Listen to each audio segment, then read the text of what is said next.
Jail کی سیاہ ظالم سلاخوں میں اسے اپنا دم گھٹتا محسوس ہو رہا تھا۔ اپنوں سے جدائی کا غم ناقابل برداشت تھا۔ وہ دن رات پچھتاوے کے آنسو بہاتی مگر بے سود۔ گزرا وقت کبھی اس کے ہاتھ نہ آ سکتا تھا، بلکہ پردہ اسکرین کی مانند اس کے سامنے تمام مناظر چلنے لگتے۔ کوئی بھی عورت اسے تانا دیتی تو یہی کہتی، کیسی سیاہ عورت ہو، ذرا حیا نہیں آئی۔ وہ روتی چیختی بلکتی رہتی، مگر جیل کی یہ سلاخیں اس کی دردناک زندگی اور موت کی جگہ بن چکی تھی۔ وہ اپنے باپ کی اکلوتی بیٹی تھی۔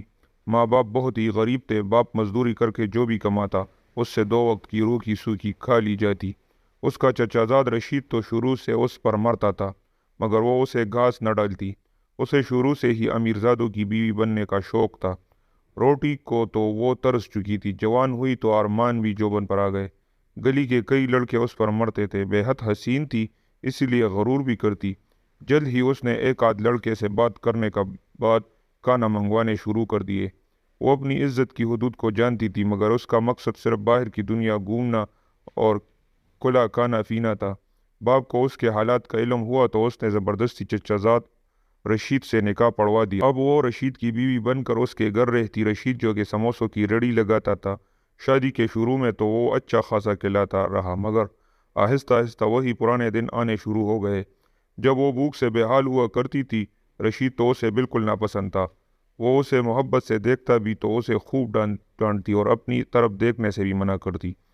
رشید بھی اس کے حسن کا اسیر تھا اور اب تو اسے اولاد کی خواہش تھی، مگر نازیہ جانتی تھی جو اسے پیٹ بھر کر نہیں کھلا سکتا وہ اس کی اولاد کو کیا کھلائے گا۔ اسی لیے اس نے اولاد نہ پیدا کرنے کی ٹھان لی۔ اب رشید بھی روز آگ بگولا ہوتا اور خوب مار پیٹ کرتا۔ وہ روز روز رشید کی مار پیٹ کھا کر تنگ آ چکی تھی۔ وہ کہیں دور ایک آزاد پنچھی کی طرح اڑنا چاہتی تھی۔ وہ اس ظلم سے نجات بھی حاصل نہ کر سکتی، کیونکہ جانتی تھی وہ والدین کے گھر واپس بھی نہیں جا سکتی، کیونکہ وہاں پاکوں کے طوفان منڈلا رہے تھے۔ وہ خود سے تنگ آ گئی۔ کبھی کبھی دل کرتا خود کو ختم کر لے، لیکن پھر چاہ کر بھی کچھ نہ کر سکتی۔ رشید کا چھوٹا بھائی یعنی اس کا دیور بشیر جو شہر کی فیکٹری میں کام کرتا تھا، اکثر ان کے گھر آتا اور شہر کی بڑی بڑی باتیں کرتا تو نازیہ کا بھی دل چاہتا وہ بھی شہر جائے، اس کے پاس ڈھیروں پیسے ہوں اور پھر وہ ملکہ بن کے راج کرے۔ وہ جانتی تھی رشید کے پاس بھی اپنا گھر ہے، سونا موجود ہے اور بہت ساری رقم جمع کر چکا ہے، مگر پھر بھی وہ ان سب تک رسائی حاصل نہ کر سکتی تھی۔ اس نے رشید کے چھوٹے بھائی کو ہی زلفوں کا اسیر بنانے کی کوشش کی۔ جلد ہی وہ اس کھیل میں کامیاب ہو گئی۔ رشید کی ریڑھی پر کام کرنے والا ملازم افضل بھی اس کے حسن کا دیوانہ تھا۔ وہ انہی اچھے برے حالاتوں میں زندگی گزار رہی تھی کہ اچانک غم کی ایسی آندھی چلی جو سب خوشیاں اپنے ساتھ بہا لے گئی۔ وہ روتی رہی، بلکتی رہی، زور زور سے چیختی رہی، مگر کوئی اس کی مدد کو نہ آیا۔ اس بھیانک رات میں نقاب پوش ڈاکوؤں نے زبردستی گھر میں گھس کر فائرنگ کی۔ فائر رشید کے سینے میں لگا اور وہ وہیں گر کر فنا ہو گیا۔ رات کے اس پہر جب سب آرام کی نیند سو رہے تھے، اس نے اپنی چیخوں سے سب کو جگا دیا۔ اس کی دردناک چیخوں سے ہر کوئی غم میں مبتلا ہوتا نظر آیا۔ گھر، زیور اور باقی پیسے سب اس کے نام ہو گئے۔ وہ سارا دن شوہر کی یاد میں روتی رہتی، پھر جلد ہی شہر چھوڑ کر کہیں دور جا بسی، شاید اپنے خوابوں کے شہر جہاں اسے کوئی روک ٹوک نہ تھی، جہاں وہ اپنی مرضی سے زندگی گزار سکتی تھی، جہاں وہ اپنے مرضی سے اپنے محبوب کی سرگوشی میں جی سکتی تھی۔ لیکن کبھی کبھی چیخ اٹھتی، روز رات کو سوتے ہوئے اس کا ضمیر اسے بے چین ہو کر کچھ کہہ کر پکارتا، مگر پھر وہ خیالات کو جھٹک کر سو جاتی۔ شہر میں آ کر اس نے محبوب کو بھی چھوڑ دیا اور اب وہ نئے کاموں میں ملوث ہو گئی۔ شراب نوشی، حسین راتیں اس کی زندگی کا محور بن چکی تھی۔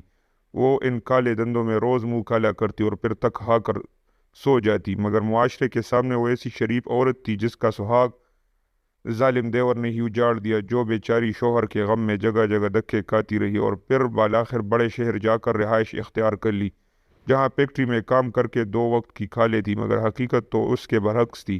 وہ اپنی زندگی میں کھل کر جینا چاہتی تھی۔ وہ سب اقدار، روایات اور اصولوں کو بھول کر باغی ہو چکی تھی۔ بڑے سے بڑے جرم بھی اس کے لیے معمولی ہو گئے۔ کبھی کبھی گاؤں چکر لگاتی تو وہی معصوم بن جاتی جس کا سب کچھ ایک بھیانک رات میں لٹ گیا تھا۔ پولیس نے اس کے دیور بشیر پر بہت تشدد کیا، پھر بالآخر وہ اسی نتیجے پر پہنچے کہ وہ قاتل نہیں۔ بس اسی دن کے بعد انہوں نے اپنی تفتیش شروع کر دی اور پھر بالآخر وہ اصلی قاتل ان کی گرفت میں آ ہی گیا اور یا کپڑوں میں ملبوس مشہور کلب میں ناچتی گاتی نازیہ کو گرفتار کر لیا گیا۔ اسے اپنی گرفتاری پر شدید غم و غصہ تھا۔ وہ جانتی تھی کہ اس کا یہ راز بھی کوئی نہ جان پائے گا، مگر پھر اس کی گرفتاری نے ثابت کر دیا تھا کہ پولیس آخر پولیس ہے۔ لیڈی انسپکٹر نے اسے خوب پیٹا، وہ بار بار اس کے جرم کی داستان پوچھ رہی تھی، مگر نازیہ تھی کہ بس رونی صورت بنا کر یہی کہتی، میں نے کچھ نہیں کیا۔ روز اسے خوب مار پڑتی۔ آخر جسم کے زخموں کی خاطر تنگ آ کر اس نے حقیقت آشکار کر دی۔ رشید مجھ پر ہمیشہ ظلم کرتا تھا، اچھا پیسہ ہونے کے باوجود اچھی روٹی نہ کھلاتا تھا، روز مارتا، کبھی کہتا اولاد پیدا کرو۔ میں اس سے اکتا گئی تھی۔ پھر اس کا بھائی شہر سے آیا تو میں نے اسے زلفوں کا اسیر بنایا۔ ادھر رشید کی ریڑھی پر کام کرنے والے فضل کو بھی اپنا دیوانہ بنا لیا۔ افضل کا کچھ بدماشوں سے رابطہ تھا۔ میں نے افضل کے ساتھ مل کر اپنے شوہر کو ختم کرنے کا منصوبہ بنایا۔ میں جانتی تھی کہ میرا دیور شراب کا عادی ہے، اکثر شراب پی کر ہمارے ہی گھر آ جاتا۔ اس روز بھی اس نے خوب پی۔ پھر میں نے اسے نیند کی گولیاں کھلا دی اور اپنے منصوبے کو پورا کرنے کو تیار ہو گئی۔ افضل نے چہرے کو نقاب سے ڈھکا، اس کے ساتھ 2 اور لوگ تھے۔ وہ گھر میں داخل ہوئے تو میں نے اچانک شور ڈالا۔ میرا شوہر باہر آیا تو انہوں نے تھوڑی ہی لڑائی کے بعد پائر اس کے سینے پر مارا۔ میں وہی پوٹ پوٹ کر رونے لگی، اپنے کپڑے بھی پاڑنے لگی۔ پھر افضل کی اسے پستول بشیر کے ہاتھ پکڑا کر اسے صحن میں لٹا دیا اور میں نے پولیس کو یہی بیان دیا کہ یہ ظالم میری عزت لوٹنا چاہتا تھا اور میری عزت کے رکھوالے میرے ہی شوہر کو، اپنے سگے بھائی کو موت کی نیند سلا دیا اور صدمے سے بے ہوش ہو گیا۔ میں افضل کے ساتھ کئی دن شہر رہی۔ اس نے مجھ سے بے وفائی کی، میں نے اسے چھوڑ کر نشہ شروع کر دیا۔ میں نے اپنے آپ کو باغی کرنا چاہا، میں اپنی مرضی سے جینا چاہتی تھی، مگر ان سب میں غلط صحیح حرام حلال اقدار روایت سب بھول گئی۔ میں بہت بری عورت ہوں۔ وہ اپنا بیان دیتے ہوئے پوٹ پوٹ کر رو دی۔